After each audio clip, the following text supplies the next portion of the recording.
Hello. Thank you for joining me today on the Private Investigator Experience podcast. I'm your host, Phil Little. On this channel, I talk about the life and cases of a PI, and I look at cases nationally and globally that could affect us in our communities. First, thank you for liking, sharing, subscribing, and you know the drill. Hit that notification bell for future posts. Today, I'm going to look into the closed files and share about a crime that happens more often than you might think. Most of them never reach the courts or publicity. And this is a crime that can easily be prevented by some basic preventive measures. I'm going to call this a case of the missing $25,000 from a drawer in a home office. Just going through my other undercover case reports when my assistant buzzed me saying a new client was on the phone and wanted to talk to me. I picked up the phone and introduced myself and said, "How can I help you?" The man said his name was John Roberts. That's an assumed name, changed to protect the innocent here. And that LAPD had referred him to me. He went on to say that money had been stolen from a drawer in his home office, $25,000 cash, and they had grilled their three kids and felt like they didn't take it. He called LAPD to file a report. And they told him they didn't have the manpower to try to develop a case like this without any facts or anything to go on. And they said he should hire a PI to gather evidence and to bring to them. And that's how he was referred to West Coast detectives. I asked him about the facts of the case and who had access to the house. I also asked if he had cameras or if the drawer was locked or any other systems. He said he had an alarm system, but it was old and they didn't use it. I asked about his children, how many there were and how old they are.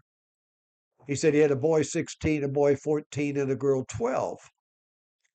I asked him if their home had teens as frequent visitors, and he said yes, that they'd encourage gatherings at their home to know what their kids were involved in.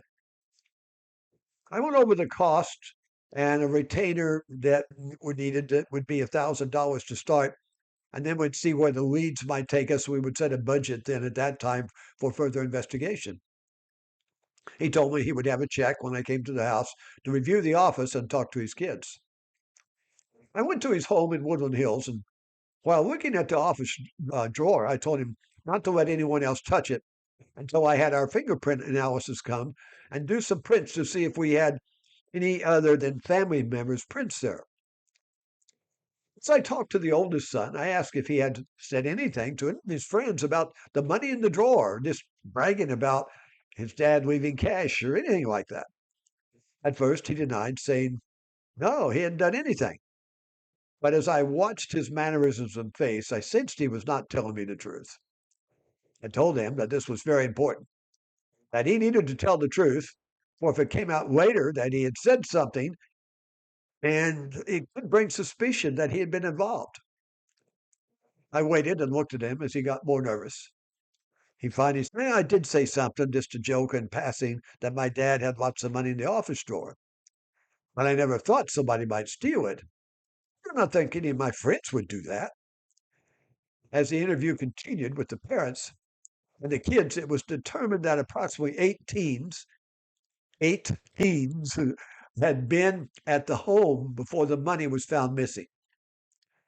When I pressed the 16-year-old about who of the eight had known, he mentioned one, maybe two had overheard.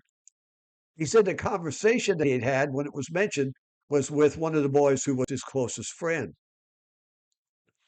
I asked the client to get all the information, full names, age, contacts of the friends who had been at the home. I planned on using the clients to make contact with these teens' parents to make an easier approach and not get them defensive. We went back to my headquarters and met with our investigative division chief and some of our analysts and briefed them on the case. I had him set up to have the fingerprint analysis done the next day. I also told him to get one of our younger looking agents who could pass for a high schooler and brief him on the possible surveillance on the target teen or any of these others that might come up. The next day, the result of the fingerprint analysis was one set of foreign prints other than the client, his wife and oldest son. So that was something I could use in the interviews if I had a target suspect. I could drop, "We found your fingerprint on the drawer," and just see what the response would be.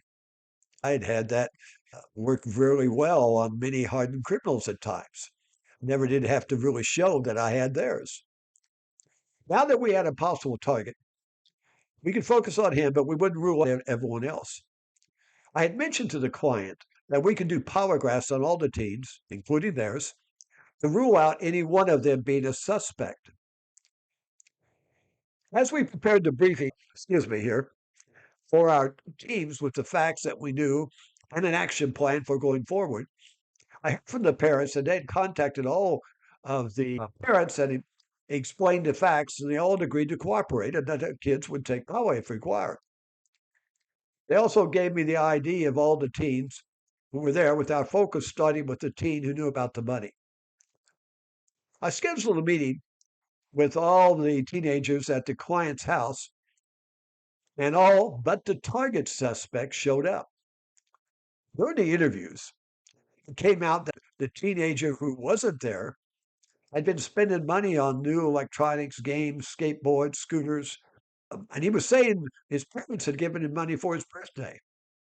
But when we checked his birth date, it was months away. We came away from the interviews without feeling we had a suspect from that group. But just to clear everyone and give us a focus on this suspect, we asked him to take the polygraph. And with the parent consent, we set up the day to conduct them. While we were waiting for that, we sent a young male agent posing as a high schooler who conduct surveillance on the target subject and see what he could pick up by trying to make connection with him after school. This surveillance went on for several different days, and I won't go into a blow by blow on it, but the agent interaction developed with some of the school students after school, and he was around that teenager, and there was evidence of purchases that were observed by our agent and other conversation about the teenager with his birthday money. On the day of the polygraphs, all the other teens showed up and passed the test with our obtaining more facts and focusing on the target teenager. Some of the other teens suspected the target teenager did take the money. With the result of clearing all the other teens who had been in the house, as well as the client's children, we were ready to put pressure on the target. We had the client call the parents of the target and tell them that we had good circumstantial evidence that pointed to their son as the one who had taken the money. And if they didn't cooperate with the investigation, they were going to give the information to the police. The parents agreed to bring their son for an interview and, if necessary, a polygraph. At the interview, the target teenager, he was denying any involvement. But we went back and forth, drilling, asking questions. And I dropped about an hour into it that we had a fingerprint from the drawer that appeared to be his. He looked rather startled and kind of looked at his parents and looked around, and then he confessed that he had taken the money. And he had about 15,000 or so left that he was hiding at his house. The client talked to the parents, and after getting assurances that they would deal with the son, they agreed not to take the case to the police. We went to the house with the parents and had the teen recover the money, and he returned $14,900, and the parents agreed to pay the rest to the client. Now, this case was a typical example of not having any prevention systems in place, for this situation could have been avoided. I talked to the client and went over options for prevention. I recommended a small safe for the office for cash and jewelry and other confidential items, a CCTV system with one inside camera in the office and the others outside being able to show who was coming and going from the house, and to upgrade their alarm system to current technology so that they could have a tighter security when they were gone or home at night. They agreed, and we installed the systems and left them with a secure home where they could prevent another similar situation in the future. And those do happen so many times, not only in corporate cases, but with individuals. We solved the problem. They spent thousands of dollars to solve it. And then we advise them that they can prevent one in the future by some simple preventive systems. And so many times they would just, well, we had a problem. I'm sure it's not going to happen again. But then a year, two or three down the road, or sometimes more, we would hear back from those people with a similar problem that could have been prevented. So, for those watching, check out your own system, your own house, your own business, and do you make it easy for people to steal your property or take advantage of you? If you have any questions on that, let me know. I complimented our whole team for the job well done. And this was a good reminder for all our team when they were dealing with client problems to be looking to see if prevention could help avoid future problems and share those solutions with the clients. Thank you for liking, sharing, subscribing. And you know the drill. Hit that notification bell for future posts. Please leave your comments on any of the platforms or email me at plittlepi777 at gmail.com. Also, let me know if you've had a similar problem in your home and how you managed it.